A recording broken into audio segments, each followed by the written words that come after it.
로마서 6장 3절부터 14절에 있는 말씀 제가 봉독합니다. 무릇 그리스도 예수와 합하여 세례를 받은 우리는 그의 죽으심과 합하여 세례를 받은 줄을 알지 못하느냐. 그러므로 우리가 그의 죽으심과 합하여 세례를 받음으로 그와 함께 장사되었나니 이는 아버지의 영광으로 말미암아 그리스도를 죽은 자 가운데서 살리심과 같이 우리로 또한 새 생명 가운데서 행하게 하려 함이라. 만일 우리가 그의 죽으심과 같은 모양으로 연합한 자가 되었으면 또한 그의 부활과 같은 모양으로 연합한 자도 되리라. 우리가 알거니와 우리의 옛사람이 예수와 함께 십자가에 못 박힌 것은 죄의 몸이 죽어 다시는 우리가 죄에게 종노릇하지 아니하려 함이니 이는 죽은 자가 죄에서 벗어나 의롭다 하심을 얻었음이라. 만일 우리가 그리스도와 함께 죽었으면 또한 그와 함께 살 줄을 믿노니 이는 그리스도께서 죽은 자 가운데서 살아나셨음에 다시 죽지 아니하시고 사망이 다시 그를 주장하지 못할 줄을 알미로라. 그가 죽으심은 죄에 대하여 단번에 죽으심이요 그가 살아계심은 하나님께 대하여 살아계심이니 이와 같이 너희도 너희 자신을 죄에 대하여는 죽은 자요 그리스도 예수 안에서 하나님께 대하여는 살아있는 자로 여길지어다. 그러므로 너희는 죄가 너희 죽을 몸을 지배하지 못하게 하여 몸의 사욕에 순종하지 말고 또한 너희 지체를 불의의 무기로 죄에게 내주지 말고 오직 너희 자신을 죽은 자 가운데서 다시 살아난 자 같이 하나님께 드리며 너희 지체를 의의 무기로 하나님께 드리라. 죄가 너희를 주장하지 못하리니 이는 너희가 법 아래에 있지 아니하고 은혜 아래에 있음이라. 아멘. 예수님을 믿게 되면 세례를 받습니다. 그런데 세례가 베드로전서 3장 21절 말씀에 보면 세례는 부활하신 예수님을 통해서 구원 얻는 표다. 그러면서 세례는 더러운 것을 제하는 예식인데 그 더러움은 육체의 더러움을 씻는 그런 예식이 아니라 속사람을 하나님께로 방향을 돌리는 그런 결단을 드리는 시간이다. 그렇게 말씀합니다. 그렇게 말씀하신 하나님이 오늘 로마서 6장 우리가 읽은 말씀에 보면 3절에 세례 받을 때에 나 혼자 세례를 받은 것이 아니라고 말씀합니다. 내가 세례를 받을 때 누구와 함께 세례를 받았냐면 그리스도 예수와 합하여 세례를 받았다. 내가 세례 받을 때 그때 그리스도와 함께 세례를 받았다. 그런 나는 예수님과 함께 세례를 받은 겁니다. 예수님과 함께 세례를 받은 사람은 그런 사람은 예수님의 죽으심과 합하여 세례를 받은 것이다. 예수님과 합하여 세례받은 사람은 예수님과 죽음에 합한 사람이다. 또 4절에 보면 예수님의 죽으심과 합하여 세례를 받은 사람은 예수님과 함께 장사되기까지 한 사람이다. 또 5절에 보면 예수님의 죽으심과 같은 모양으로 연합한 자가 되었다면 그 사람은 예수님의 부활과 같은 모양으로 연합한 사람이 되리라. 그러니까 세례의 진정한 의미는 그리스도와 연합하는 겁니다. 그리스도와 합하는 겁니다. 그리스도와 내가 하나가 되는 겁니다. 그러니까 예수님과 합하는 것, 죽으신 예수님과 합하는 것이요, 장사되신 예수님과 합하는 것이요, 부활하신 예수님과 합하는 것이다. 이 말씀을 쉬운 성경으로 보면 여러분은 우리가 그리스도 예수와 연합하는 세례를 받았을 때에 그분의 죽으심과 연합하는 세례를 받았다는 사실을 알지 못합니까? 그러므로 우리가 죽음에 이르는 세례를 받음으로 그리스도와 함께 묻힌 것은 그리스도께서 아버지의 영광으로 죽은 자들 가운데서 살아나신 것처럼 우리도 새 생명 가운데서 살기 위함입니다. 우리가 그리스도와 연합하여 그분의 죽음에 참여하였다면 그분과 연합하여 그분의 부활에도 참여할 것이 확실합니다. 이렇게 번역하고 있습니다. 세례는 그러니까 단순한 예식이 아니었습니다. 우리는 어쩌면 세례를 받을 때만 해도 거의 깊은 진리를 터득하지 못하고 엉겁길에 세례를 받았을 수도 있습니다. 그러다 보니까 좀 시간이 지나면서 하나님을 알아가면서 나 세례 다시 받고 싶어요. 그런 분들이 덜어 있습니다. 좌우간 세례는 단순한 예식이 아니다. 그리스도와 연합하는 것이다. 그리스도의 죽으심과 그리스도의 장사되심과 그리스도의 부활과 연합하는 것이다. 그러니까 예수님과 함께 죽음도 경험하고 장사됨도 경험하고 부활함도 경험하고 예수님과의 연합에서 우리는 중요하고 확고한 결론을 내리게 되는데 옛날 사람처럼 살아서는 안 되겠구나. 예수님과 함께 죽어보고 함께 무덤에 들어가보고 함께 부활해보고 그런 과정을 거친 사람이라면 옛날처럼 살아서는 안 되겠구나. 이런 결론을 내리게 되어 있습니다. 로마서 6장 6절을 보면 로마서 6장 6절을 같이 읽습니다. 우리가 알거니와 우리의 옛사람이 예수와 함께 십자가에 못 박힌 것은 죄의 몸이 죽어 다시는 우리가 죄에게 종노릇하지 아니하려 함이니. 누가복음 9장 23절에서는 아무든지 나를 따라오려거든 자기를 부인하고 날마다 제 십자가를 지고 나를 따를 것이니라 이렇게 요청하십니다. 자기 십자가를 지고서 나를 따라오라. 나를 따르려면 십자가를 지고 따라오라 그랬는데 십자가를 지는 사람은 죽게 된 사람입니다. 십자가를 지게 된 사람은 이제는 죽음에 처하게 된 사람이고 죽음을 피해갈 방법이 없습니다. 십자가형을 온도받은 사람은 그 사람은 죽을 수밖에 없고 십자가를 지라는 말은 십자가를 들어매고 이제 운반할 준비를 하는 건데 이제는 죽기 위해서 십자가를 지라 그런 말씀입니다. 십자가를 지고 나를 따르라 이 말은 다르게 번역하면 너는 이제 죽기 위해서 십자가를 져라 그런 말씀입니다. 이제는 죽음을 위해서 달려가라는 말입니다. 그것도 다른 길이 아니라 내 마음대로가 아니라 주님을 따라가는 겁니다. 그런데 로마서 6장 6절에 우리의 옛사람이 예수와 함께 십자가에 못 박힌 것은 더 나아가서 표현하고 있죠. 십자가를 지고 가는 것도 이미 죽음이 언도된 상황이고 죽기 위해서 가는 거지만 이제 더 나아가서 예수와 함께 십자가에 못 박힌 것은 세례는 예수님과 함께 합하는 거기 때문에 예수님의 죽으심과도 합하는 겁니다. 십자가에 함께 못 박히는 겁니다. 이렇게 되는 것은 왜 그렇게 하느냐 하면 죄의 몸이 죽어서 다시는 우리가 죄에게 종노릇하지 아니하기 위해서 그렇다. 문제는 우리의 몸입니다. 우리의 몸은 죄를 향해서 유혹을 받습니다. 사탄은 우리의 몸을 통해서 우리를 죄로 이끌어갑니다. 선악을 알게 하는 열매를 안 먹으면 죽는 게 아닙니다. 다른 거 다 먹어도 좋으니까 그 하나만 먹지 말라는 겁니다. 그건 하나님에게 순종하는 태도입니다. 그런데 이 육체의 욕심으로 먹은 겁니다. 먹어야만 되는 것이 아니라 안 먹어도 아무 문제가 안 되는 겁니다. 그런데 우리 몸은 그런 욕심을 가져옵니다.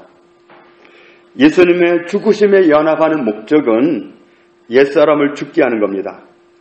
죄의 몸이 죽게 하는 겁니다. 죄에게 종노릇하지 않기 위해서 그렇게 합니다. 우리의 몸은 죄를 향해서 더 많이 반응합니다. 옛사람의 삶의 방식을 보면 우리가 어제도 보았지만 에베소서 2장 2절에 보면 그때 너희는 그 가운데서 행하여 이 세상 풍조를 따르고 공중의 권세 잡은 자를 따랐으니 곧 지금 불순종의 아들들 가운데서 역사하는 영이라. 전에는 우리도 다 그 가운데서 우리 육체의 욕심을 따라 지내며 육체와 마음에 원하는 것을 하여 다른 이들과 같이 본질상 진노의 자녀이었더니 육체를 쫓아가고 내 마음을 쫓아가는 삶은 그건 진노로 가는 길입니다. 그렇기 때문에 그 진노로 가는 내 육체가 또다시 유혹을 받아도 죄의 길로 가지 않기 위해서 나를 십자가를 지고 따라오라고 말씀하시는 것이고 예수님과 함께 십자가에 못 박힌 경험을 하라는 겁니다. 예수님과 함께 나는 십자가에 못 박혔다고 선언하고 가라는 겁니다. 십자가에 못 박혔으면 죽은 사람입니다. 십자가를 지고 가는 사람도 죽은 사람입니다. 그 사람은 죽으러 가는 거기 때문에 죽은 사람입니다. 피해갈 방법이 없습니다. 그렇기 때문에 이 말씀은 너는 죽었다. 나는 죽었다 하고 군대말로 하면 죽었다 복창하고 와라 그 말과 똑같습니다. 나는 죽었다. 그러면서 주님을 따라가라는 말씀입니다. 에베소서 4장을 찾아보겠습니다. 에베소서 4장 17절에 보면은 그러므로 내가 이것을 말하며 주 안에서 증언하노니 이제부터 너희는 이방인이 그 마음에 험한 것으로 행함같이 행하지 말라.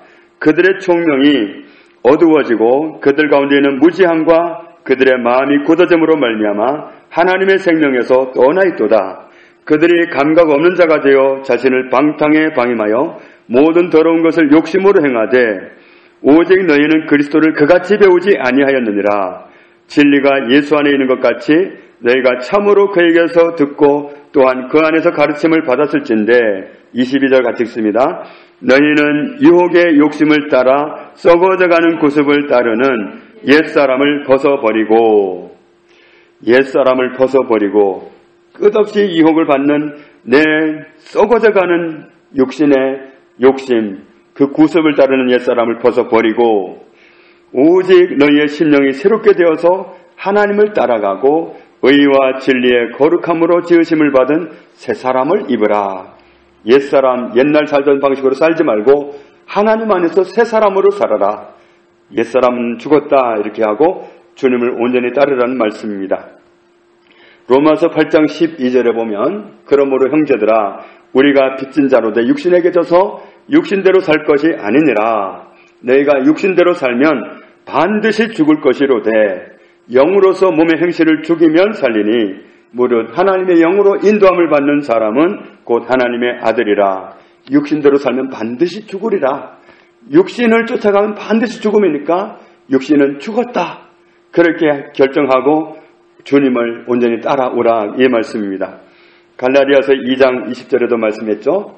내가 그리스도와 함께 십자가에 못 박혔나니 그런즉 이제는 내가 사는 것이 아니요 오직 내 안에 그리스도께서 사시는 것이라. 내가 그리스도와 함께 십자가에 못 박혔으면 나는 죽은 사람입니다.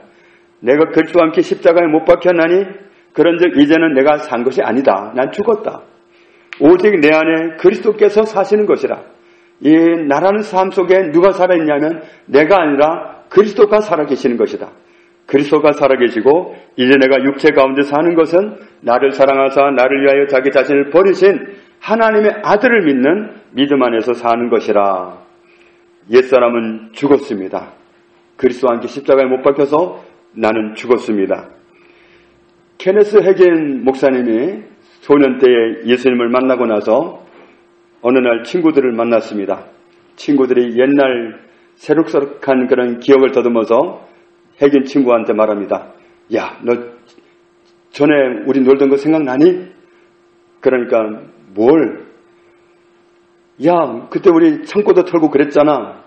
그런 말을 하니까 해긴 목사님 한 얘기가 뭐라고 말을 하냐면 걔 죽었어. 뭐야, 누가 죽었다는 거야? 너 방금 말한 애 누구라고 그랬지? 야, 너가 해긴이잖아. 그래. 그런데 그때 옛날에 그 도둑질하고 그러던 그 해긴은 죽었어. 야, 너 무슨 말 하는 거야? 난 지금 새로운 피조물이 됐거든. 그게 무슨 말이야? 나는 예수님을 만나고 새로운 피조물이 됐어. 그래서 나는 하나님의 본성을 가졌고 하나님의 뜻대로 살아가는 완전히 새로운 존재가 된 거야. 옛날에 걔는 죽었어. 나는 더 이상 그렇게 안 살아. 그렇게 표현을 했듯이 정말 우리는 옛사람의 그 삶의 방식을 그대로 가져오는 삶, 이건 이제 끝났다. 나는 옛사람으로는 살지 않는다. 이런 결단을 내리는 그런 삶을 우리에게 요구하고 계십니다. 고린도 후서 5장 15절에 보면 그가 모든 사람을 대신하여 죽으심은 살아있는 자들로 하여금 다시는 그들 자신을 위하여 살지 않고 오직 그들을 대신하여 죽었다가 다시 살아나신 이를 위하여 살게 하려 함이라. 우리는 예수님 때문에 살았습니다. 생명의 의인 되시는 예수님을 위해서 살아라. 그런 목적으로 우리를 살려주셨다. 우리 예수님 때문에 살아났다면 이제는 예수님을 위해서 살아야 됩니다. 예수님 때문에 영원히 산 자가 되었기 때문에 이제는 예수님을 위해서 살기를 원하셨다. 고린도전서 10장 31절에 그런즉 너희가 먹든지 마시든지 무엇을 하든지 다 하나님의 영광을 위하여 하라. 삶의 목표가 바뀌었습니다. 내가 주체가 아닙니다. 하나님의 영광입니다. 하나님이 기뻐하시는 겁니다. 하나님의 뜻입니다. 내 뜻도 아니고 내 소원도 아니고 내 소원이 이루어져야 된다고 하나님 내 소원을 제발 이루어달라고 기도하는 일이 아니라 하나님의 뜻이 내 삶 속에서 이루어지기를 원합니다. 하나님의 뜻을 이루기 원합니다. 하나님의 소원을 제가 이루고 살고 싶습니다. 목표가 바뀌고 모든 것이 바뀌었습니다. 오직 하나님의 영광, 나를 통해서 하나님의 영광 받기를 원합니다.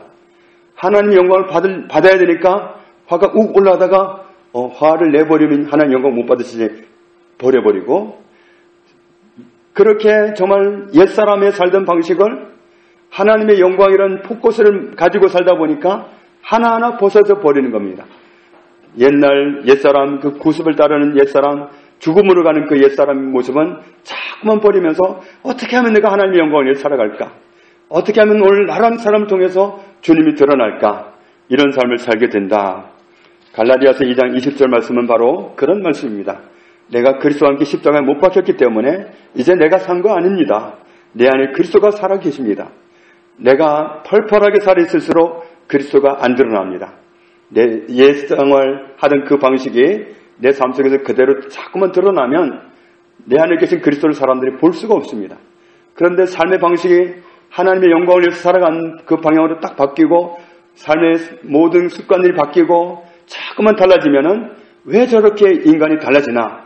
저 사람 왜 자꾸 바뀌나? 사람들은 궁금증을 갖게 됩니다.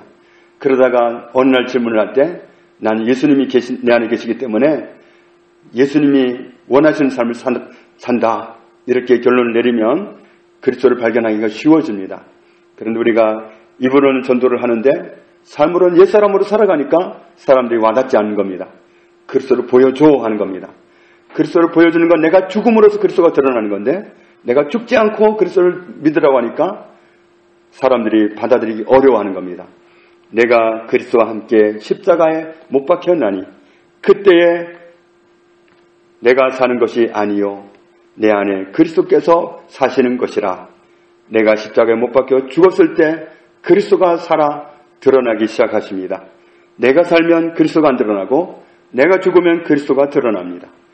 내가 십자가에 죽을 때, 옛사람을 십자가에 내어줄 때 나는 죽고 그리스도가 드러나는 삶을 통해서 하나님이 영광을 받으시는 그 삶의 목표가 온전히 이루어질 수 있습니다. 저와 여러분이 이런 삶을 살아 드릴 수 있기를 주님의 이름으로 축복합니다. 아버지 하나님 감사합니다. 우리는 세례를 받을 때 그리스도와 연합하였습니다. 그리스도와 함께 죽었고 그리스도와 함께 장사되었고 그리스도와 함께 부활했습니다. 십자가에 못 박혔고 이제는 내가 죽었기 때문에 내가 살아있지 않고 그리스도가 내 안에 살아 계십니다. 드러나는 것은 내가 아니라 그리스도가 드러납니다. 이러한 삶을 살도록 요청하시는 하나님의 말씀 앞에서 오늘부터 순종하기 원합니다. 저희를 도와주옵소서. 예수님 이름으로 기도합니다. 아멘.